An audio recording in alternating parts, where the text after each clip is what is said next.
Ah, frère. Oh, Brazzaville.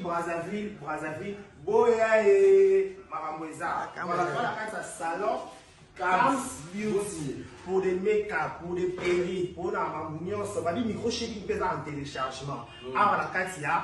Cam's Beauty. Bah, vas-y, Baza. Moi, je vais demander. Baza, besoin de ça, pédicure. Donc, une seule adresse. Ma colonne. Ma côté bouée, ma salle pédicure, ma colonie. À tous, vous avez un problème. On m'a collé katana.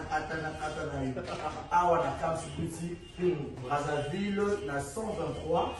Avenue Ampère 123. Avec tout le plaisir de vous retrouver encore une fois de plus. Mesdames, Messieurs, à vos titres respectifs, je vous dis bienvenue chez nous.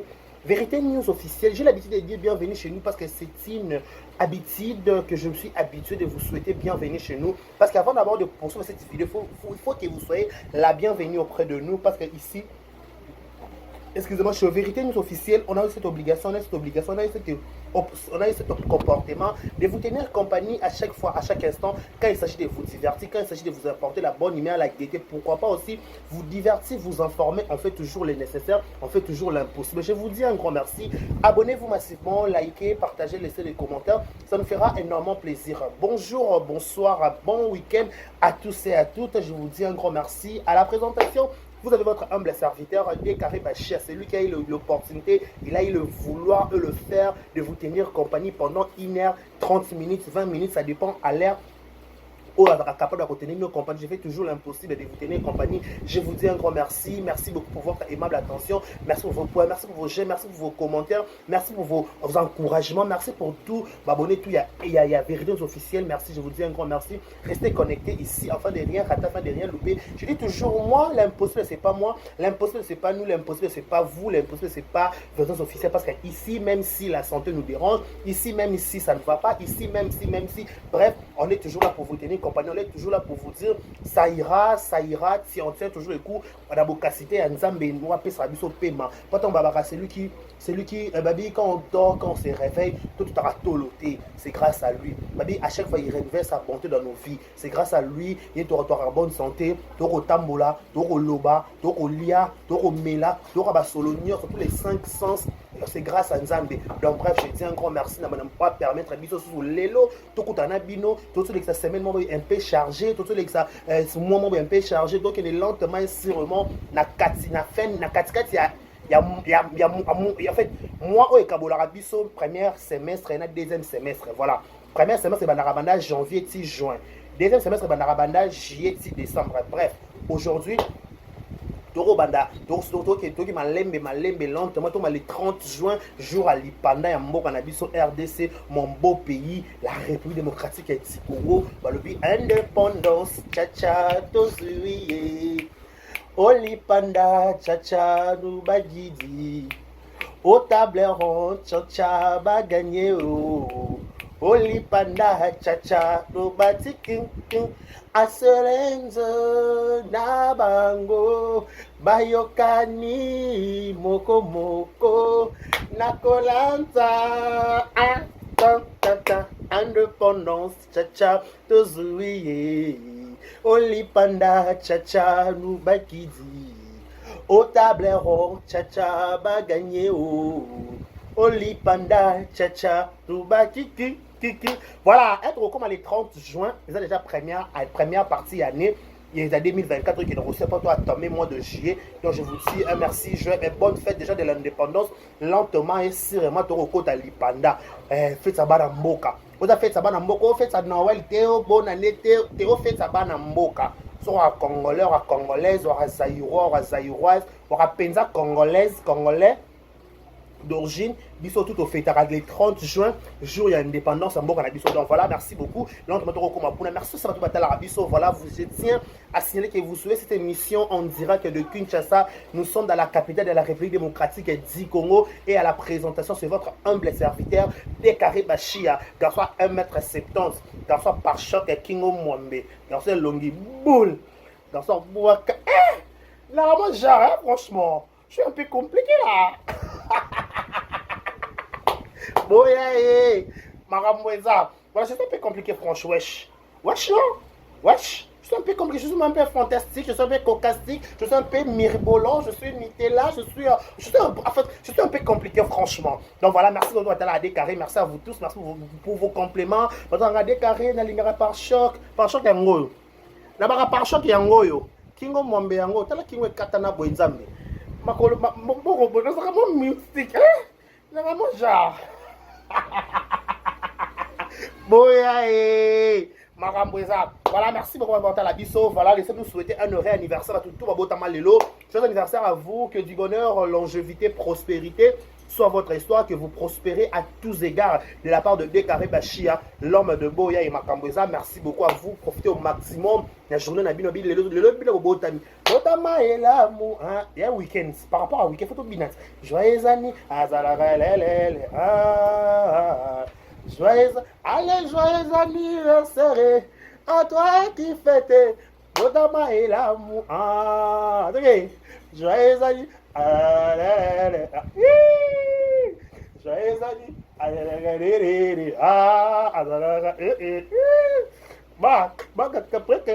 Voilà. Joyeux anniversaire à vous, que du bonheur, longévité, prospérité soit votre histoire, que vous prospérez à tous égards. De la part de Décaré Bachia, je vous souhaite joyeux anniversaire. Que du bonheur pour vous tous. Au Borota Labiso, on s'est net moment devant vos télévisions, tablettes, tout dépend du format où vous nous recevez. Voilà, laissez-nous aussi présenter nos sincères condoléances. Le plus attristé, ma famille Tubaza éprouvée. Il y a un commentaire ici Décaré. Dans le matin, la pasteur Barout, apparemment, Zolo Bilango pété. Bref, mesdames, messieurs, vous voyez, comme on est là devant vous, il y a des choses et qui m'a absorbé dans la caméra. Là, on va peut-être en rouler, mais avant d'abord, je présente nos sincères condoléances le plus attristé. L'accord du Christ Mobimba. Quand on sa papa, papa,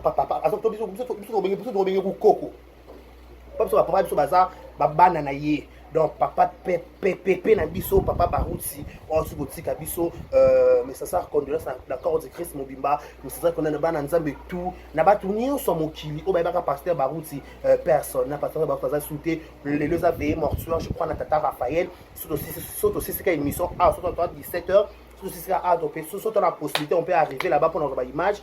Surtout les lots peut-être le lobby on peut être là dans cinquantenaire pour nous rendre papa Barout dernier hommage naï donc on dit paix à son âme Nzamba peut son papa Barout Nzamba Zué tout ça pendant de cœur avec la grande famille il y a Barout Mobimba voilà. Mes condoléances aussi à la famille Rokia Kamara. Voilà, maintenant, à la Bisso, moi je suis éprouvé parce que je suis l'un des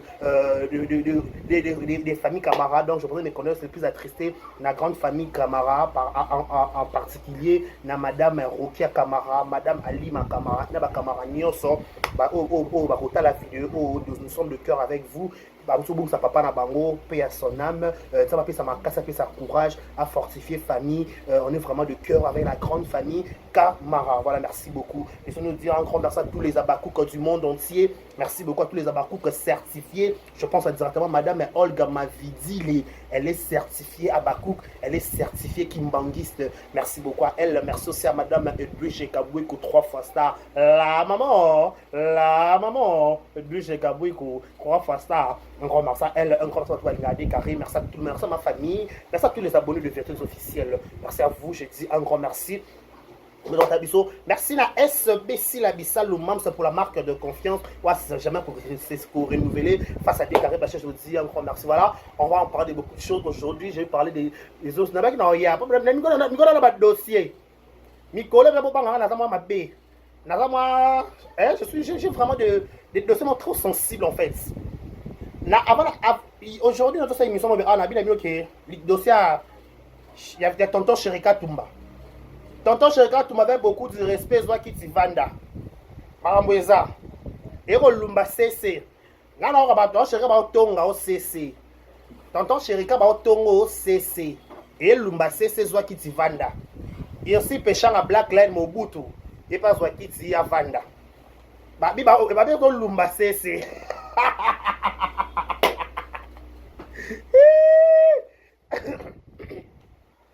Avant le voir, tu as un j'aime. Bon, like une vidéo. Bon, like une vidéo. Donc, c'est Boloko comme mon ami, je te salue depuis quelque part. Donc, c'est Boloko qu'il y en a beaucoup. Sandrine et Chitenge. Merci. Bon, on a bien Sandrine et Chitenge, la crème fraîche. Merci beaucoup aussi à elle.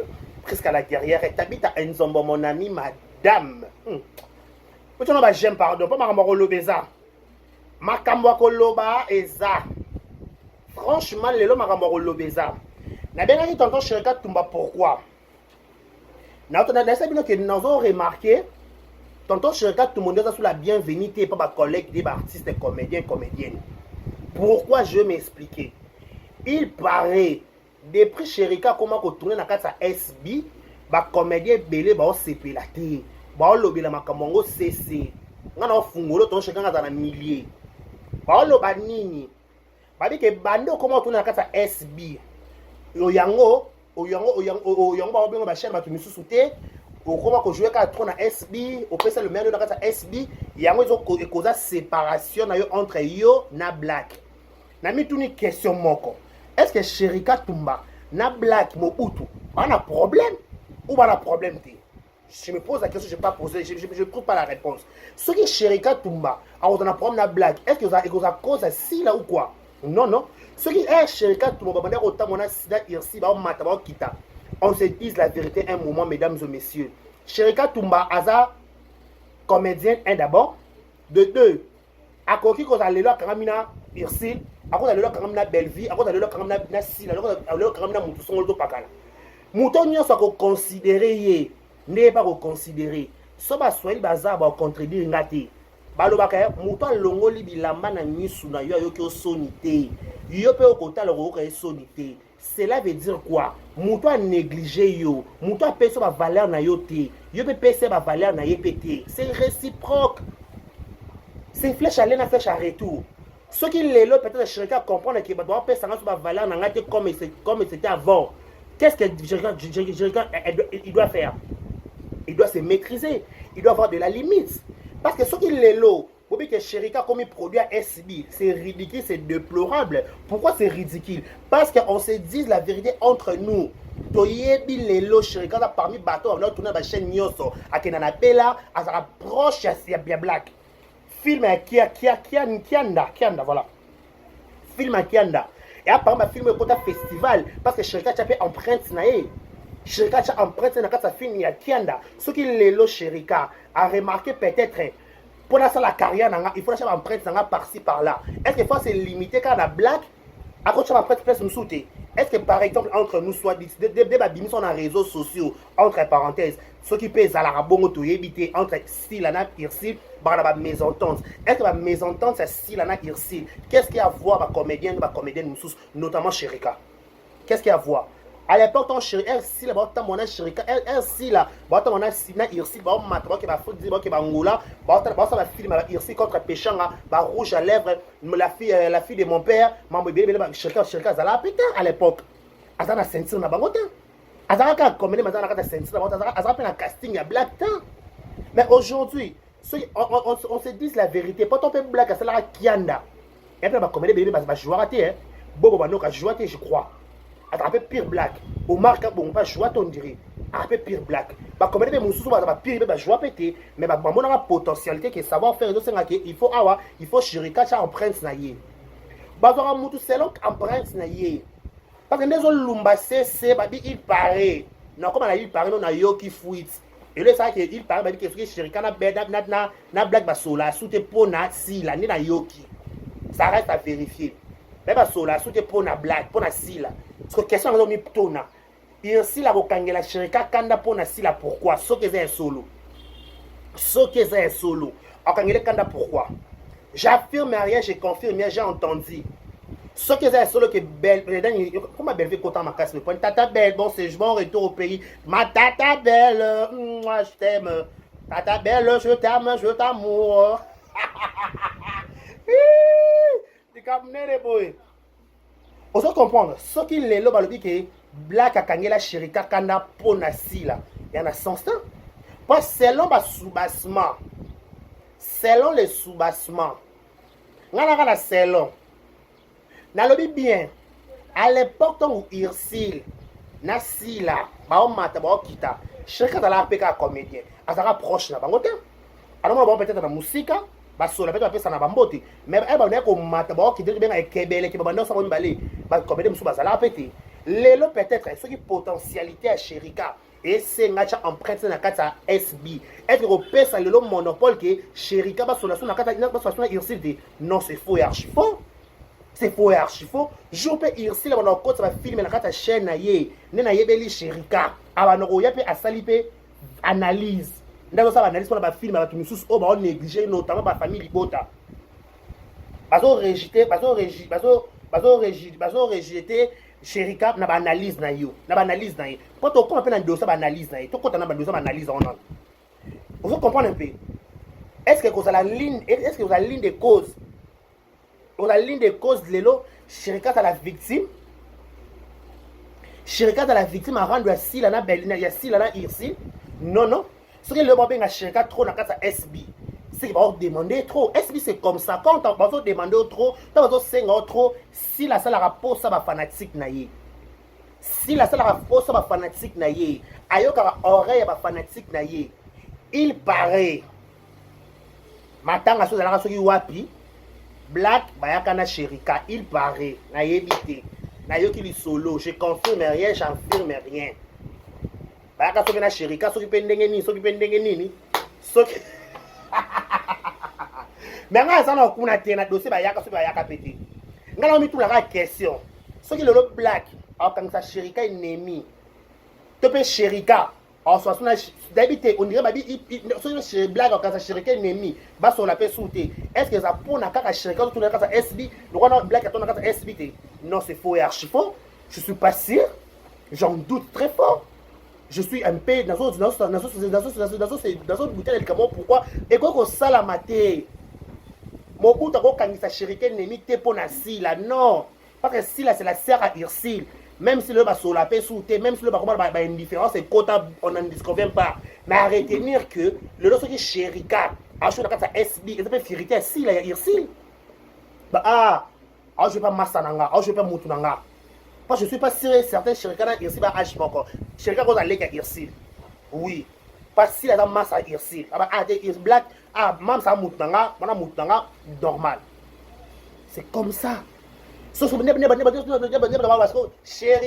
et le bandé ko luka yangwana OK on fait analyse on comme préféré à Sila non a comme préféré à Sila ti Sherika comme préféré à Sila ti en passant merci de bazo lenga titre ya film embellis c'est ça embellis bon ba un film au ma top à jouer na kata SB ya suka na suziba na bintu voilà Sherika comme préféré à Sila ti Sila la préféré té pour preuve Linda, na Gatsby, se comporte mal, bon libanda. Na SB, quand tu te comportes mal, on te met dehors. Quand tu te comportes mal, tu es dehors. SB, c'est si la salou, c'est tout. SB, c'est si la salou, c'est pas autre que ce soit. Non. Il y a retenir. SB, c'est si la salou. Batoni, on joue la carte à SB. Balandaka, et l'or on a yé. Attendez, s'il vous plaît. Balandaraye parce que c'est elle-même la propriétaire de sa chaîne. Elle dépend de personne. Elle dépend de elle-même. Pour ça, mon salaire n'est pas que asala souhait, asala désir to souhait banine. Pour les commettre ba tonga ba sila, ba tonga Irsil na sila. Dit que il paraît Irsil a ka place pour benat Sherika. Sherika pe si la moté, Irsil so pas silika so pende nini. Banda wana ba sola pe souti. Na mais on se faux archi. Faut pas le temps na mila ba commettre, il ba mabongo il paraît, ba ba bongo. Mais so ba ba pe bongo. Comme ça ce que Sherika pe si la moté. Ce que Sherika pe si la moté. Qu'est-ce qu'il y a à voir? Il y a repéré ça si la moté et quand ça Irsil quand vers Sherika. Ça n'a rien à voir. Attendez, pourquoi? À l'époque, on ne se voit pas la face. À l'époque, quand on Sherika, ça va analyse. Non, si la benguiété. Sherika, je laisse à commis comédien à analyse. À commis comédien à analyse. Alors, le gars comment que je joue dans la SB. Ndi bon bien le bâti. Ngana mu pelisi moto te. So na mu pelisi moto mais c'est na pelisa moto mila ba comédien na mu songi te na boya ki songi na vie nanga. J'ai jamais été songi dans ma vie.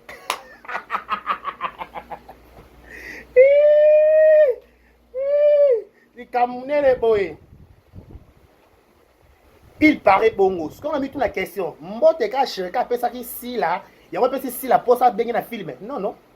Mais déjà la base Sherika c'est pas un problème entre nous soit dit au solon pembe. ata bapeshaleur verso baza bayebi ke shirikana si la baza na problème te et ata bapeshaleur bayebi ke pesha irsil na shirika bana problème te ezaka nde bango bapelisa moto ko bamoni shirika jouer trop na kati ya SB me bayinisa motema black bayinisa motema bakosa black motema mabe envers shirika non black aza sœur à shirika c'est sa sœur à la base eza sila eza irsil eza la belvie eza la dinana eza la nani eza mama top eza mama Teresia eza la mama Milo eza bango tout mama Moseka baba sœur à shirika shirika okende place babengaki mama Moseka asala nini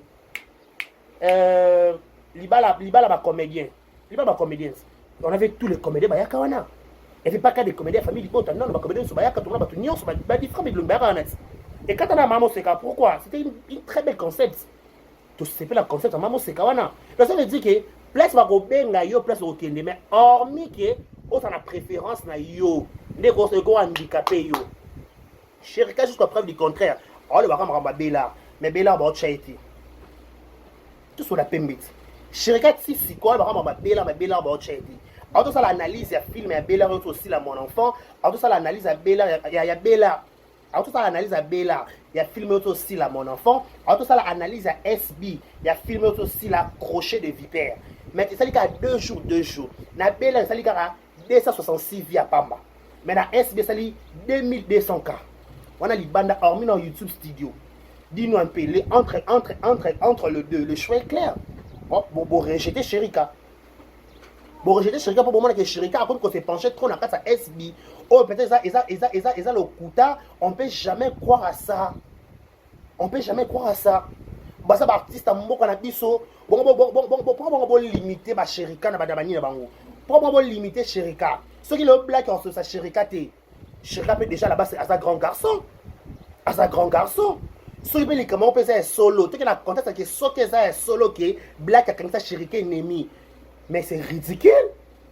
C'est ridicule, franchement. Comment on a ma carrière de ce black à ça là. Donc, binemi, t'as la courée qui et qu'on supporter vérité. Ah, chinekena.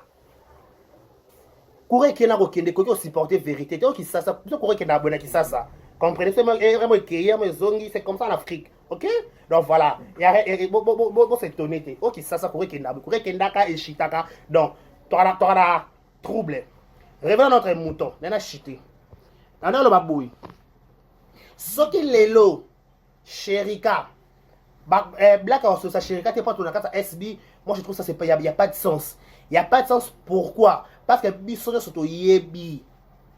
Shirika c'est un artiste. À doit dépendre de la moutouté. Ceux qui peut-être dans affinité, tu peux dans ma 4, solo là, quand Black et matin et ça problème, tu moutou ça en a pire. Ma bezara que soit tongine Black et pas si là. Toi soit tongine si n'est pas Black. Mais le quoi retourne en épée moutou na 4 bombe wana. Où est le problème? Il fait beau sa vie, bah ben il pense que ça empreinte na. Je raconte à l'activité innocence na yé.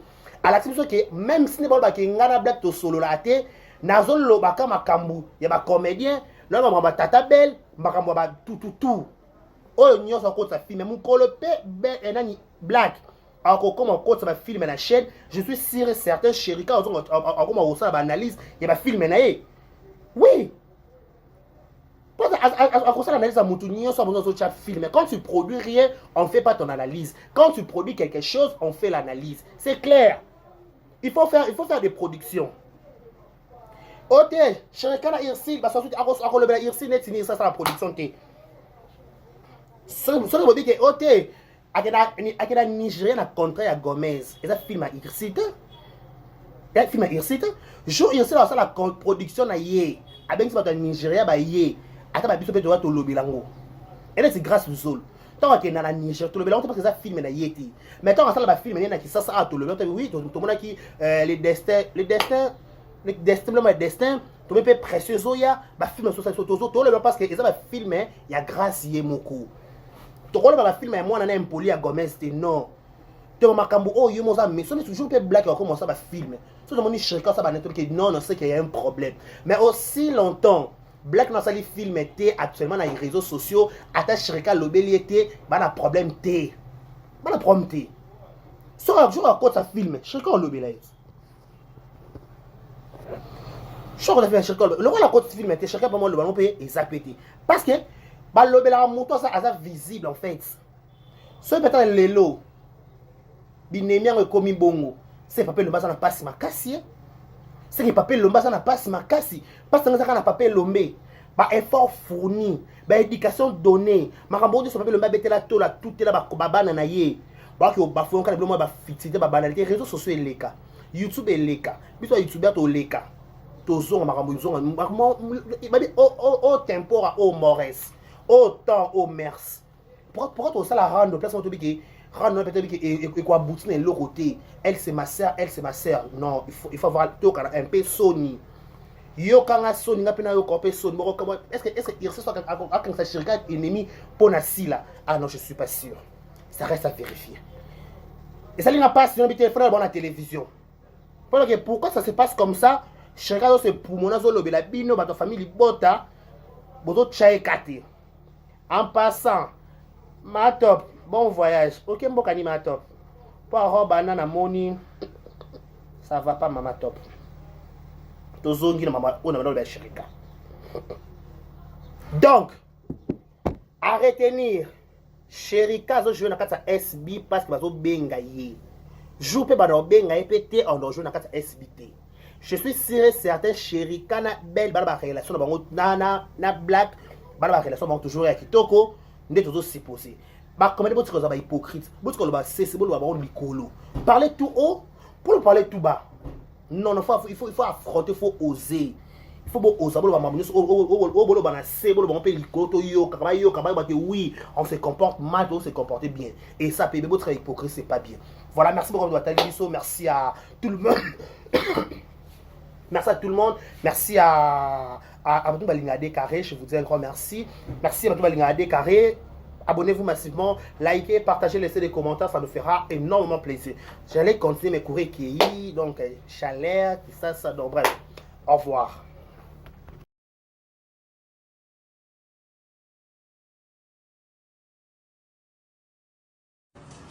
Ah, ouais. Oh, Brazzaville. Boya et Maramoueza. Voilà, dans salon, Cam's Beauty. Pour des make-up, pour des perruques, pour la mamounion, ça va dire micro chez qui pèse en téléchargement. Ah, voilà, Katia, Cam's Beauty. Bah, vas-y, Baza. On va te demander. Baza, besoin de ça, pédicure. Donc, une seule adresse, ma colonne. Na koti boye basali o pédicure ma colonioso a tous ali na problème on ma ko le kata na yo awa na Cam's Beauty Brazzaville na 123 avenue Ampère 123